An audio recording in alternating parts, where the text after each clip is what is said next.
5 ఏళ్ల కిందట ఇంత అద్భుతమైన కవిత్వం ఎవరు రాశారబ్బా అని. నువ్వో రాయి అది చరణార్జున్. నాకు మొన్న తెలిసింది, జస్ట్ ఈ మీటింగ్ సందర్భంలో మాట్లాడుకుంటున్నప్పుడు ఆ పాట రాసింది చరణార్జున్ అని. ఇప్పుడు మీ ముందు చరణార్జున్ పాడుతాడు, సంభాషిస్తాడు. అందరికీ నమస్తే. అక్కడనే మాట్లాడొచ్చు, వీడికి ఎందుకు వచ్చినంటే ఈ కాలేజీలల్లో ఇక్కడిక్కడ ఇలాంటివి చూసినప్పుడు ఎప్పుడు అడివే అట్లాంటి దాంట్లోనే మాట్లాడతాను అనిపించేది నాకు. ఇప్పుడు అది అవకాశాన్ని దొరికించుకున్నా. జనరల్గా అంటే తెలంగాణ ఉద్యమాలు జరుగుతున్నప్పుడు గోరెటెంకన్ అన్న కానీ, వరంగల్ సీన్ అన్న కానీ, కాసిం గారు కానీ వీళ్ళందరూ ఇక్కడ మాట్లాడుతున్నప్పుడు నేను ఎక్కడో బొంబాయిలో, చెన్నైలో సినిమాల్లో ఉండేవాడిని. అప్పుడప్పుడే సినిమాల్లోకి ప్రవేశించాను. మనం ఇప్పుడు అటు అంటే నన్ను ఎవరు విలువలేదు ఇక్కడ రమ్మని ఉద్యమాలకి. బట్ అటు వెళ్తే మనం ఇక్కడ సక్సెస్ అవ్వమేమో అనే ఒక మీమాంసలో ఉండి జనరల్గా ఉస్మానియా యూనివర్సిటీ నాకు ఈ ఉస్మానియా క్యాంపస్తో నాకు వచ్చిన ఒక తలనొప్పి ఏంటంటే, చాలా చిన్నప్పుడే మీరు ఈ మధ్యకాలంలో అంటే నేను ఎప్పుడు బాధపడుతూ ఉండేవాడిని. నేను ఏదైనా బాధపడితే దేవుడు, నేచర్ నాకు వెంటనే అది సాల్వ్ చేసేస్తుంది ఆ సమస్యని. ఏం బాధ అంటే, నేను చాలా చిన్నప్పుడు ఈ టెక్నాలజీ, షార్ట్స్, యూట్యూబ్ ఏమీ లేనప్పుడే ఒక సూపర్ హిట్ పాట రాసిన.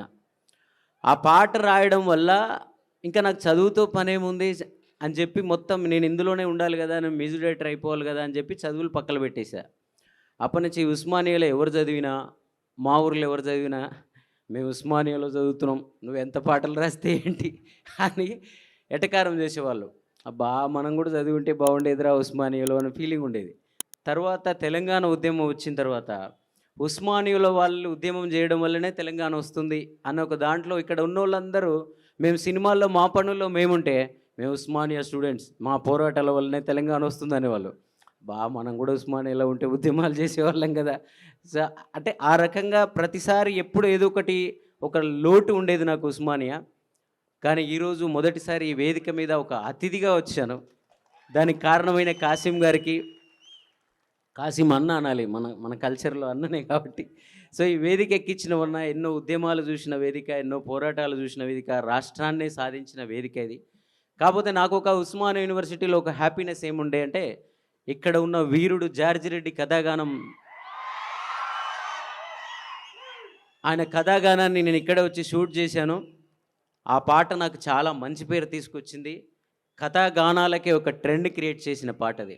సో మాట్లాడుతున్న దశలో నేను రాసిన మొదటి పాట చెప్పలేదు కదా, నేను ఏదైనా బాధపడి ఇది అబ్బా మనకి ఇది ఇప్పుడు అప్పుడు ఇవన్నీ లేవే, అవన్నీ ఉంటే ఆ పాట ఎంత ఫేమ్ అయ్యేదో అని రోజు ఫీల్ అవుతూ ఉంటే భగవంతుడు ఎక్కడో విన్నట్టున్నాడు ఖాళీగా ఉన్న టైంలో. ఇదేమిటమ్మా మాయా మాయా మైకం కమ్మిందా, ఆ ఇంద్రలోకం నిన్ను నన్ను ఏకం కమ్మందా, ముత్యమా ముత్యమా వస్తావా, ముద్దులే మత్తుగా ఇస్తావా, ఓ ఇంత కవ్వింత నీకంత చొరవ ప్రియతమా. ఈ మధ్యలో చాలా ట్రెండ్ అయ్యి మళ్ళీ నా కోరిక తీర్చేసింది ఆ పాట. తర్వాత నేను జస్ట్ 2 సంవత్సరాలకే స్టైల్ అనే సినిమాలో నేనే చిన్నోడిని, నేను ఒకరు చెప్తే వినే ఏజ్ అప్పుడు అది. ఆ ఏజ్లో ఇన్స్పిరేషన్ సాంగ్ అండ్ డ్యాన్స్ల గురించి 2 పాటలు నాతో రాయించారు లారెన్స్ మాస్టర్. అప్పుడు అనుకునేవాడిని, అరే అప్పుడు ఈ షార్ట్స్ అన్నీ ఉంటే, ఇంత టెక్నాలజీ ఉండుంటే చాలా ఫేమస్ అయ్యేది కదా అని. ఆ పాట కూడా మీ అందరికీ మళ్ళీ ఈ మధ్య ఇన్స్పిరేషన్ సాంగ్ అంటే ఆ పాటే వస్తుంది. మెరుపై సాగర ఆ గెలుపే నీదిరా, నీ రేపటి లక్ష్యం మరువకు సోదరా, నిప్పులు రాలిన ఏ పిడుగులు ఆపినా వెనకడుగే వేయక ముందుకు సాగరా, నలుదిక్కులు నవ్వుతూ ఉన్నా నలుపెక్కని సూర్యుడు నువ్వై, ఆ చుక్కలనే ఇలదించే నీ శక్తిని యుక్తిగా చూపే. ఇలాంటి పాట. అలాగే మీ అందరికీ తెలిసే ఉంటుంది, నాగార్జున గారి సినిమాలో అందంగా ఉన్న ప్రతి అమ్మాయి అది వినే ఉంటుంది. ఇంతందంగా ఉన్నావే ఎవరే నువ్వు, నాలో అలజడి రేపింది నీ చిరునవ్వు, నీ కన్నుల్లో నీ రూపం నాకన్నా ఎంతో పురూపం అనిపించే చిన్నారి, ఈ అనుభవమే నాకు తొలిసారి. ఆ తర్వాత రామ్ చరణ్ గారి సినిమాలో డిల్లగు డిల్లగు డిల్లగు డిల్లా డిల్లకు జయ్యక పిల్ల ఏ మిలుకు మిలుకు సిలక నీ మీట పెదవే కొరక ఏ కొనివల దారి కొడుక నీకప్పుడే ఇంతటి దుడుక. ఆ ఉక్కులైన పాడితే బాగోదులేండి, అందరు చదువుకున్న పిల్లలు ఉంటారు ఇక్కడే. సో ఇవన్నీ పాటల తర్వాత నాకు ఒక మిత్రుడు చెప్పాడు ఉస్మానియాకి వస్తూ ఉంటే, అన్నా నీ స్టోరీని కొంచెం క్రిస్ప్ చేసి చెప్పన్నా, ఇక్కడ చాలా బాగుంటుంది, మనోళ్ళందరూ ఇన్స్పిరేషన్గా తీసుకుంటారని. నా ఊహ తెలియని టైంలో, ఉద్యమాలు నడుస్తున్న టైంలో, తెలంగాణ ఆంధ్ర అనే వివక్షలు నడుస్తున్న టైంలో నేను సినిమాల్లో మీరు విన్న పాటలన్నీ రాశాను, కంపోజ్ చేశాను. కొన్ని పాటలు నేనే కంపోజ్ చేసిన, అన్అఫీషియల్గా రైటర్గా ఉండేది. కరెక్ట్గా ఇక మంచిగా మన బండి పట్టాలు ఎక్కుతుందిరా, రహదారి ఎక్కుతుందిరా, మనం ఇండస్ట్రీలో మంచిగా కొట్టేస్తాంరా అన్న టైంలో వచ్చినాయి ఉద్యమాలు. ఇక మన ఓరం మాట మాట్లాడితే నువ్వు అంటాం, మనకు మీరు రాదు, అండి రాదు, చూడగానే గుర్తుపట్టేస్తారు. అలాంటి టైంలో ఏమైందో తెలియదు, ఇది కారణమని చెప్పలేను. చాలా గ్యాప్ వచ్చేసింది, మనల్ని ఎవరు పట్టించుకోవట్లేరు, మనకు ఆఫర్సే లేవు. తెలంగాణ వాళ్ళం కదా, పక్క నల్లగొండ మేలదుప్పులపల్లి గ్రామం నుంచి వచ్చినోడిని. పట్టుదల, నాకెవడో సినిమా తీసి నాకెవరో బ్రేక్ ఇచ్చేది ఏందబ్బా, నేనే సినిమా తీసుకుంటా అని చెప్పి రూమ్ రెంట్లు కూడా కట్టుకోలేని స్టేజ్లో 1.5 కోటి పెట్టి 2014లో సినిమా తీసిన నేను సొంతంగా. మా తమ్ముడిని హీరోగా పెట్టిన నేను. చాలామంది మిత్రులందరూ అప్పుడు కూడా బిజినెస్లు పేరున్నోళ్ళం పెట్టి సినిమాలు తీస్తే మనకు డబ్బులు వస్తాయి ఇవన్నీ చూడకుండా ప్రతి వాళ్ళని ఎవరు నాలాగా స్ట్రగుల్ అవుతున్నారో వాళ్ళందరిని పెట్టుకొని తీసినాం.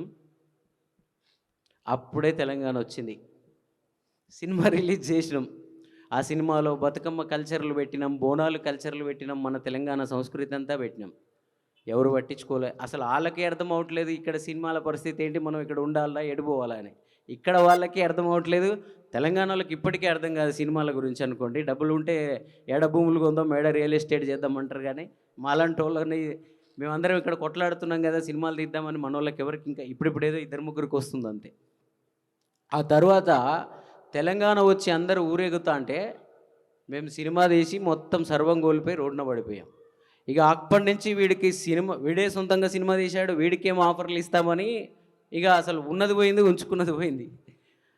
అలా 2-3 సంవత్సరాలు రూమ్లో చీకటి గదిలో ఈ ఫోన్కి ఒక మెసేజ్ అయినా ఎవరైనా చేస్తారా అని వెతుకుతూ చూస్తూ మళ్ళీ నాలో ఉన్న మన తెలంగాణోడు బయటకు వచ్చిండు.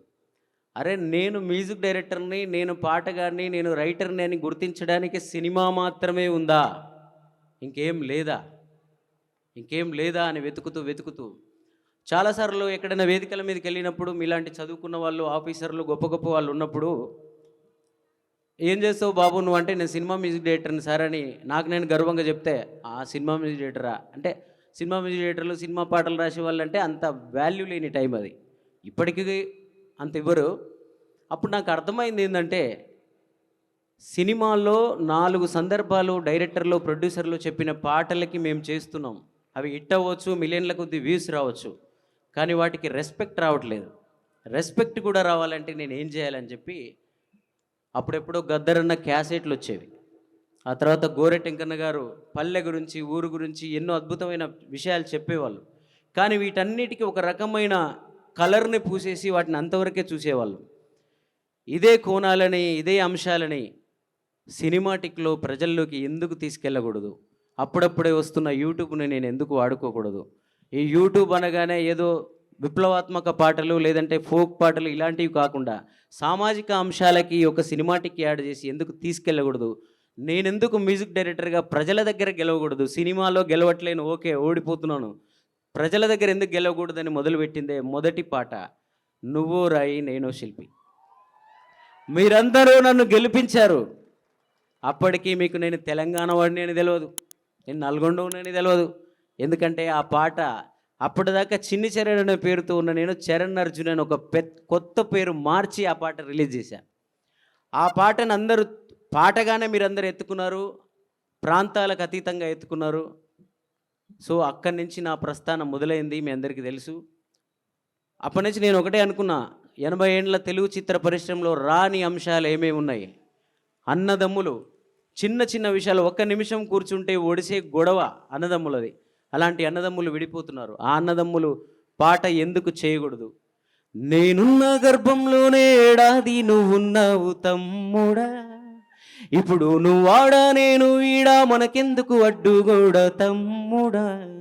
చిన్నప్పుడు నీది నాది ఒకటే ఇల్లు, ఇప్పుడు నీ ఇల్లు నా ఇల్లు అంటారే వీళ్ళు. నే తొడిగిన అంగీలాగే నీకొచ్చేది, ఇప్పుడు నీ దారి నా దారెందుకు వేరయ్యింది. నన్నెవ్వడు ఏమన్నా నీ నెత్తురు మరిగేది, ఇప్పుడెందుకు నీకు నాకు ఈ పంచాది. ఏ బంధం అయినా కలుపుకుంటే మొదలవుతాది, తోబుట్టు బంధం ఒకటే ఇంకేడా దొరకనిది. ఈ పాట విని కలిసిన ఎంతో మంది అన్నదమ్ములు నేను వెళ్తున్న దారి కరెక్టేనని చెప్పి నాకు నిరూపించారు. నువ్వో రాయి నేనో శిల్పి, చెక్కుతున్నంతసేపు నిన్ను నేను చెక్కుతున్నంతసేపు, ఆ తరువాత అంటారంతా నిన్ను దేవుడని, నేను అంటారని వాడిని. సో ఇలాంటి సందర్భాలు, ఊర్లలో ఉండే వివక్షలు, శ్రామిక వర్గాల కష్టాలు, ఒక వేశ్యాగానం కావచ్చు, ఇలాంటి పాటలన్నీ చేస్తూ చేస్తూ ఈరోజు ఉస్మానియా యూనివర్సిటీ లాంటి వేదిక మీద మీ అందరి ముందు ఈ మాత్రమైనా మాట్లాడగలిగే స్థాయికి నేను వచ్చాను. అందుకే ప్రతి పాట, నా పాటని స్టేటస్ పెట్టిన ప్రతి ఒక్కరికి, నా పాటని ప్రజల దాకా చేర్చిన అందరికీ మనసారా కృతజ్ఞతలు ఈ ఉస్మానియా వేదిక ద్వారా చెప్తూ, ఈ ఉస్మానియా వీరుడు ఇందాక నేను చెప్తున్నారు, నాకు మెసేజ్లు పెడుతున్నారు, అన్నా పాట పాడు అన్నా పాట పాడని. కొంచెం కొంచెం పాడతా, అన్ని చాలా చూపించాలి, టైం లేదు. ఎంతమంది విన్నారు మీలో జార్జి రెడ్డి సాంగ్ విన్నారు? అసలు ఉద్యమంలా ఎగసిన తార, పొద్దు పొడుపై నడిపే ధీర, చేగువేరా నీలో చేరారా, చెదిరిపోని చైతన్యపు దారా. జార్జి రెడ్డి ఇంటి పేరా, జాగృతే నీ ఒంటి పేరా, నువ్వు మా ఉస్మానియా దండోరా, నీకు మా గుండెలతో దండేరా. ఆడు చూసే లోకం వేరుగుంటాదంట, ఆట కోయిల నాడే పోరు కురికేనంట, యుద్ధ విద్యలలోన ఆరితేరాడంట, వీరుడల్లే ఆడే బయలుదేరాడంట. జార్జి రెడ్డి ఇంటి పేరా, జాగృతే నీ ఒంటి పేరా, నువ్వు మా ఉస్మానియా దండోరా, నీకు మా గుండెలతో దండేరా. Thank you. ఇంకా మీరేమైనా పాడమంటారా? ఇంకా పాడాల్సిన వాళ్ళు చాలామంది ఉన్నారు. అలాగే ఈరోజు ఇంకో పాట కూడా నేను రాంగ్ టైంలో రిలీజ్ చేసిన, అది మీ దాకా రాలే. తెలుగు గురించి ఈ వేదిక కాబట్టి ఆ పాట పాడాలి నేను. అప్పుడే తెలంగాణ వచ్చి మనం అంతా చాలా ఊపులో ఉన్నాం, ఇంకా మనదే అని. అలాంటి టైంలో నేను ఒకసారి తెలుగు భాషా దినోత్సవం రోజు తెలుగు పాట గురించి రిలీజ్ చేశా. అది ఎవరు పెద్దగా పట్టించుకోలేదు. ఒకసారి ఇప్పుడు వినండి, యూట్యూబ్లో ఉంటుంది తెలుగు భాష సాంగ్ అని. తేనె కన్నా తీయనైన మాట తెలుగేరా, వీణ కన్నా వినసొంపైన పాట తెలుగేరా, తిరుపతిలోన ఎంకన్న సాచి, యాదాద్రిలో నరసన్న సాచి, సింహాచలము అప్పన్న సాచి, తెలుగే మనల కలిపేతి వాచి. యాసలే వేరైనా నీది నాది ఏ ఊరైనా, భూమిపైన పడగానే పలికే తొలి పలుకు, ఖండాంతరాల్లో యాడున్నా గుండెల్లో శబ్దమై ఉన్నా, రెండక్షరాల పదమే అచ్చ తెలుగులో అమ్మ. భౌగోళికంగా వేరైనా భావాలు భాష మారేనా, విడదీయలేని బంధంగా కలిపాడు మనల బ్రహ్మ. తెలుగు భాష ఎక్కడ ఉన్నా, మనం భారతదేశంలో, అమెరికాలో, లండన్లో ఎక్కడున్నా తెలుగు భాష, తెలుగు పలుకు ఎక్కడ వినపడినా మనం అల్లుకుపోతాం అందరం. సో అందుకని ఆ రోజుల్లో మనందరం ఒకటే అని ఈ పాట చేశాను. ఇంకా మీ అందరికీ రిలవెంట్గా ఈ మధ్య కాలంలో బాగా హిట్ అయిన పాటలు, చరణాలు. ఆ పాట ఎందుకు పాడుతున్నా చివరిగా అంటే, మీ అందరికీ నేను అమ్మ పక్షాన్ని అసలు తీసుకోను. ఎందుకంటే అమ్మ గురించి చెప్పడానికి అద్భుతమైన కవులు, కళాకారులు చాలామంది ఉన్నారు. కానీ నాన్న ఎందుకో పాపం వెనకబడతాడు. అందుకే నేను నాన్న గురించే పాటలు ఎక్కువ చేశాను. నాన్న సినిమానే 'విమానం' అనే సినిమా నాకొచ్చింది. ఆ సినిమాలో ఒక పాట ఉంటుంది. 'విమానం' అనే సినిమాకి నేనే సంగీత దర్శకుడిని, లిరిక్ రైటర్, రాసింది కూడా నేనే. నేను మళ్ళా ఎందుకు చెప్పుకోవాల్సి వస్తుందంటే నాకు ఒకటే కోపం. నేను 2010లోనో 12లోనో చాలామంది చూసుంటారు. తెలంగాణ సింగరేణిలో ఏదో ఉద్యమం బాగా జరుగుతూ ఉంది. కేసీఆర్ గారి ఛానల్, టీ న్యూస్ ఛానల్ ఉంటుంది. అది కేసీఆర్ గారిదని నాకు తెలీదు. నేనేదో సినిమా ప్రమోషన్ కోసం ఆ ఛానల్లో లైవ్లో కూర్చున్నా. ఉద్యమం చాలా హీట్గా సాగుతూ ఉంది. మిర్యాలగూడ నుంచి ఒకడు ఫోన్ చేశాడు నాకు. చరణ్, ఆంధ్రోళ్ళు అంటే మనల్ని దుక్కుతారట కదన్నా, నువ్వు ఇట్లాటగా అట్లాటగా మీరు సినిమాలలో ఇట్లాటగా అట్లాటగా అన్నాడు. నేను అడిగిన, సరే వాళ్ళు దొక్కుతారో ఏం చేస్తారో కానీ నేనెవరో తెలుసా నీకు అన్న. అప్పటికే మీరు విన్న డిల్లక్ అయిపోయింది, శంభో శివం శంభో అయిపోయింది, ఇంత అందంగా ఉన్నవి అయిపోయింది, ఆయుధం అయిపోయింది, స్టైల్ అయిపోయింది. నేనెవరో తెలుసా అన్న. తెలీదన్నా, నువ్వు ఎవరో నాకు తెలియదు అన్నాడు. అరే భయ్, మిర్యాలగూడెం నల్లగొండకు 25 కిలోమీటర్లు ఉంటుంది. నీ పక్క ఊరోడు నేను గిన్ని పెద్ద పెద్ద సినిమాలకు పాటలు రాస్తుంటే నేనెవడో తెలియదు అంటావు. అదే ఆంధ్రాలో ఉండే ఆంధ్ర వాడిని నేనైతే పల్లకి మోసేవాళ్ళు నన్ను ఇక్కడెక్కడో. ముందు మన వాళ్ళని గుర్తించడం ముందు నేర్చుకోండి మీరు. తర్వాత అవతలోడు తొక్కుతున్నాడా లేదా అనే విషయాన్ని మాట్లాడండి అని అప్పుడే అన్నా. ఆ మరుక్షణమే కేసీఆర్ గారు లైన్లోకి వచ్చి నాతో, అరే బిడ్డ కరెక్ట్గా మాట్లాడేవారు అని చెప్పి నాతో చాలాసేపు మాట్లాడారు. లైవ్లో చాలామందికి తెలుసు అది. అందుకే మనోళ్ళని గుర్తించండి. రంగులు పూసుకొని కనపడే ఆర్టిస్టులు మాత్రమే మీకు గుర్తుంటారు, కానీ దాని వెనక కేసీఆర్ గారి కథాగానం, ఏ పల్లె పిల్లోడో ఏ తల్లి బిడ్డాడో, అది చేసింది నేనే. ఇప్పటి ముఖ్యమంత్రి 3 రంగుల జెండా బట్టి చేసింది నేనే. ఇది రాజకీయ వేదిక కాకపోవచ్చు, కానీ వీటన్నిటి వెనక ఒక నల్లగొండ తెలంగాణ బిడ్డడున్నాడని మీకు చెప్తున్నా. ఆ పాడిన ఆయన అందరికీ తెలుసు, నల్గొండ గద్దర్, కానీ దాన్ని కంపోజ్ చేసినోని రాసినోని నేనని చాలామందికి తెలియదు. సో ఆ ముఖ్యమంత్రి గారన్నా చెప్తే మరి మీ అందరికి తెలుస్తుందేమో. ఆయన ఎప్పుడు చెప్తాడో అర్థం కావట్లేదు నాకు. సో మీ అందరికి 'విమానం' సినిమాలో అందరు స్టేటస్లు పెట్టుకుంటున్నారు. ఆ పాట చివరికి ఎందుకు పాడుతున్నా అంటే, మీ అందరి వెనక నాన్న ఉన్నాడు. మీ అందరి వెనక నాన్న ఉన్నాడు. నా వెనక కూడా నాన్నే ఉన్నాడు. కొండేటి మల్లయ్య, మా నాన్న కాళ్ళు మొక్కందే నేను ఏడికి పోను. మా నాన్న ఆశీర్వాదం లేకుండా నేను ఎక్కడికి వెళ్ళను.